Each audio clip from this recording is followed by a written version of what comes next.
এই হচ্ছে মা বিন্দুবাসিনী মন্দিরের গেট। যেখানেই মা কালী সেখানেই মহাদেব।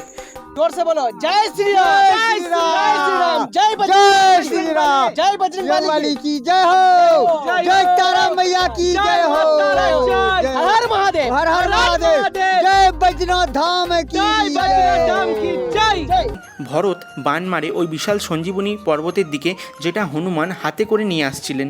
এই জায়গা সম্পর্কে সৌমেন নামক সাধু বাবার কাছ থেকে যা বিস্তারিত তথ্য জানতে পারলাম, এই যে এটা দেখতে পাচ্ছ, এটা হচ্ছে অরিজিনাল বাঘের মুখ। গাইস ফাইনালি আমরা এসে পৌঁছে গেছি পাহাড়ের ঠিক এক প্রান্তে বিন্দুবাসিনী মন্দিরের যে হনুমান মূর্তিটা আছে সেই হনুমান মূর্তিটার কাছে। তোমরা পিছনে দেখতেই পাচ্ছ সেই বিশাল হনুমান মূর্তি, যেটা দেখার জন্য আমরা সকাল থেকে এসেছিলাম, ঠিক আছে, ট্রেন ধরে এসেছি। এবং এই পথে আমাদের যে জার্নিটা তোমরা পুরোটাই দেখতে পেয়েছো, এবং তোমরাও কিভাবে আসবে সম্পূর্ণ তোমাদেরকে তথ্য দিয়েছি। এবং এই জায়গা সম্পর্কে যদি একটু তোমাদেরকে তথ্য দিই, নিচে আছে বিন্দুবাসিনী মূর্তি, যেখানে মা সতীর 3 ফোঁটা রক্ত পড়েছিল, ঠিক আছে। এবং যে ওপরে আছে, ওপরে দেখতেই পাচ্ছ এই যে এই জায়গাটা হচ্ছে এখানে হনুমানের পায়ের ছাপ পড়েছিল। এবং কেন পড়েছিল তোমাদেরকে একটু বলি ডিটেলসে। রামায়ণে যখন রাবণের জ্যেষ্ঠ পুত্র ইন্দ্রজিৎ তার বাণ দিয়ে লক্ষ্মণকে আঘাত করে, তখন হনুমান লক্ষ্মণের সুস্থতার জন্য সঞ্জীবনী বঁটি আনতে যান। এবং যখন হনুমান সঞ্জীবনী বঁটি নিয়ে ফিরছিলেন, তখন রাজা দশরথের পুত্র মানে রামের ছোট সৎ ভাই ভরত দেখেন যে আকাশে কে একজন পর্বত নিয়ে অযোধ্যার দিকে এগিয়ে আসছে। ভরত ভাবেন কোনো দানব হয়তো পর্বতটা নিয়ে আসছে, বোধহয় ভবনে ফেলে ভবনটাকে ভেঙে দিতে চায়। তাই ভরত বাণ মারে ওই বিশাল সঞ্জীবনী পর্বতের দিকে, যেটা হনুমান হাতে করে নিয়ে আসছিলেন। এবং বাণ লাগাতে ওই বিশাল সঞ্জীবনী পর্বতটি হনুমানের হাতে থেকে পড়ে যায়। এবং হনুমানের হাতে থেকে সেই পর্বতটি পড়ে যাওয়ায় হনুমান এই ঝাড়খণ্ডের এই জায়গাটিতে পা রেখেছিলেন কিছুক্ষণের জন্য, এবং পরে আবার অযোধ্যার দিকে যাত্রা শুরু করেছিলেন। यहाँ देखिए बजरंग बली उड़ को आया है, यहाँ देखिए गिरा हुआ है।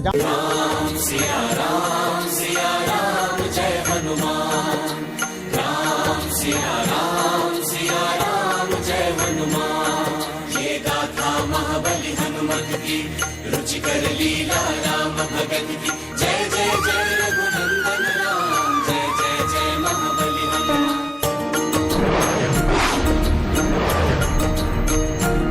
ओ जय गिरि चरण देई हनुमंता, चलायु सोगा पताल। माँ विंध्यवासिनी है, मैया काली है वो, माँ पार्वती का रूप धारण है वो। अच्छा। माँ विंध्यवासिनी, मामूली बात उसको मत सोचिए। और तारा माँ अर्धांगिनी है। ये भोलेनाथ यहाँ स्वयं यहाँ बसा हुआ है।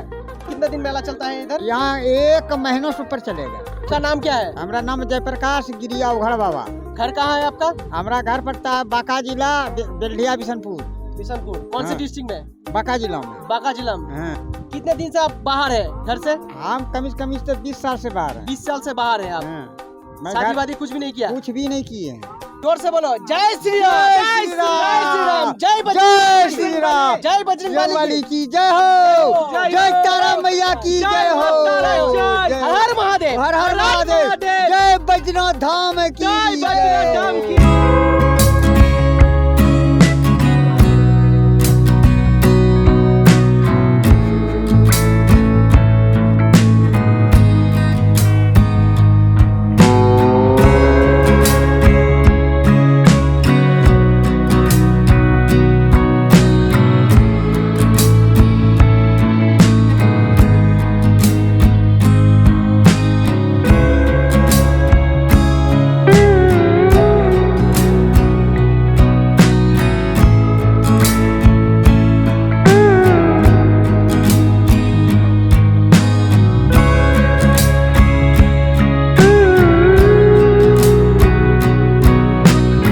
तिलक बनाबो এই বাবাজির কাছে, ঠিক আছে। স্যার আপনার নাম বাবা?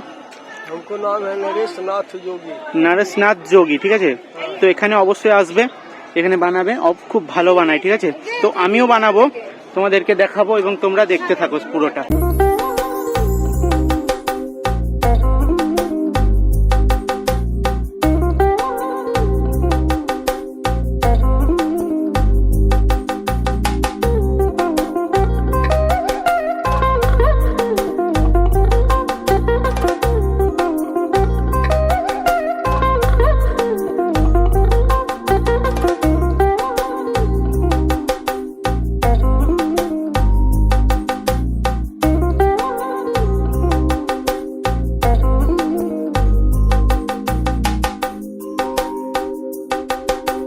গাইস দেখতেই পাচ্ছ মাথায় তিলক কেটে নিয়েছে এবং এই হচ্ছে মা বিন্দুবাসিনী মন্দিরের গেট, ঠিক আছে। এই হচ্ছে মন্দির, তোমরা দেখতেই পাচ্ছ।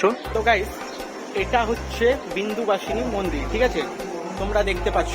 তো এখানে দেবী সতীর 3 ফোঁটা রক্ত এসে পড়ছিল, ঠিক আছে।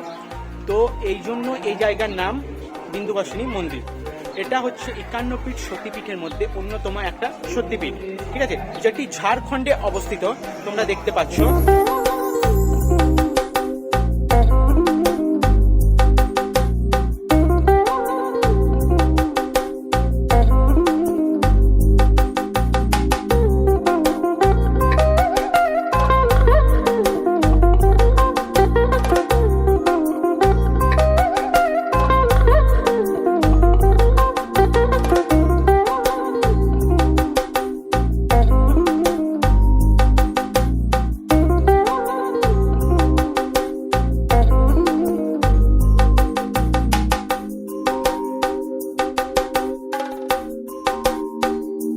এই জায়গা সম্পর্কে সৌমেন নামক সাধু বাবার কাছ থেকে যা বিস্তারিত তথ্য জানতে পারলাম, যে তিনি বলছেন যে এখানে কোনো রকম আগে মন্দির ছিল না, পাশে একটা শিলামূর্তি ছিল বিন্দুবাসিনী মায়ের, এবং এখানে একটা শাল গাছ ছিল যেখানে পাহাড়ি বাবা বসে সাধনা করে সিদ্ধি লাভ করেন এবং পরে বিন্দুবাসিনী মায়ের মূর্তি এখানে স্থাপিত করেন।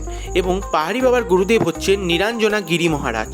এবং আপনারা আপনাদের ফোনের 6 ইঞ্চি স্ক্রিনে যে ফ্রেমবন্দি মূর্তিটা দেখতে পাচ্ছেন, ইনি হলেন পাহাড়ি বাবা, যিনি বিন্দুবাসিনী মায়ের মূর্তি স্থাপিত করেছিলেন। যেখানেই মা কালী সেখানেই মহাদেব, স্বয়ং মহাদেব এখানে রয়েছেন। আপনারা দেখতেই পাচ্ছেন বিন্দুবাসিনী মন্দিরে স্বয়ং মহাদেব রয়েছেন এবং এখানে মা দুর্গার মূর্তিও রয়েছে, যেটি চৈত্র মাস থেকেই পুজো হওয়া শুরু হয়ে যায়, পুরো 1 মাস ধরে এই পুজো চলে।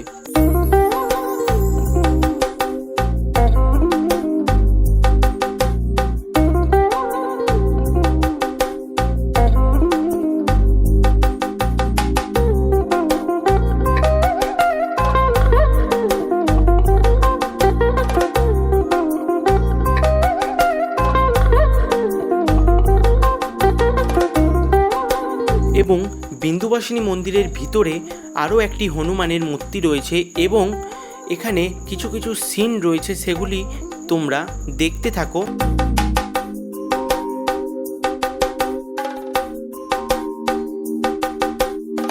তোমরা দেখতেই পাচ্ছ এখানে রাম সীতার একটি মূর্তি স্থাপিত করা হয়েছে, যেটি খুবই সুন্দর লাগছে দেখতে, ঠিক আছে। তোমাদের কেমন লাগছে অবশ্যই কমেন্ট বক্সে জানিও। এখানকার কিছু ঐতিহাসিক জিনিস জানাবো এবং বলবো, সেগুলি তোমরা শুনতে থাকো এবং দেখতে থাকো, ঠিক আছে। তো চলো যাওয়া যাক, ভিতরে কি আছে তোমাদেরকে জানাচ্ছি। এই যে এটা দেখতে পাচ্ছ, এটা হচ্ছে অরিজিনাল বাঘের মুখ, ঠিক আছে। এটা বহু পুরনো, সেই জন্য এরকম হয়ে গেছে। এবং এই যে দেখতে পাচ্ছ এই সাইডে, ইনি হচ্ছেন পাহাড়ি বাবা, যিনি এই বিন্দুবাসিনী মন্দিরটি স্থাপিত করেছিলেন। এবং এনাকে দেখতে পাচ্ছেন, ইনি হচ্ছে নিরঞ্জনা গিরি মহারাজ, ঠিক আছে। যে পাহাড়ি বাবাকে দেখতে পাচ্ছেন, এই পাহাড়ি বাবার মহারাজা ছিল নিরঞ্জনা গিরি মহারাজ। এখানে আর 2 দিন পর রামনবমী আছে, তো সেই দিনকে প্রচুর ভিড় হয়, ঠিক আছে, প্রচুর। আমি এখানে জিজ্ঞাসা করলাম একজনকে, বললো যে রামনবমীর দিন প্রচুর ভিড় হয় এবং শিবরাত্রির দিনকে ভিড় হয় একটু, ঠিক আছে।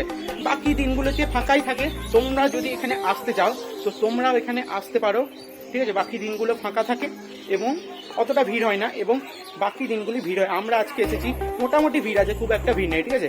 একটু লোকজন না হলে ভালো লাগে না গাইস, ফাঁকাতে একদম। আমাদের খাওয়া দাওয়া কমপ্লিট হয়ে গেছে, এখানে মায়ের প্রসাদ খেলাম, ঠিক আছে।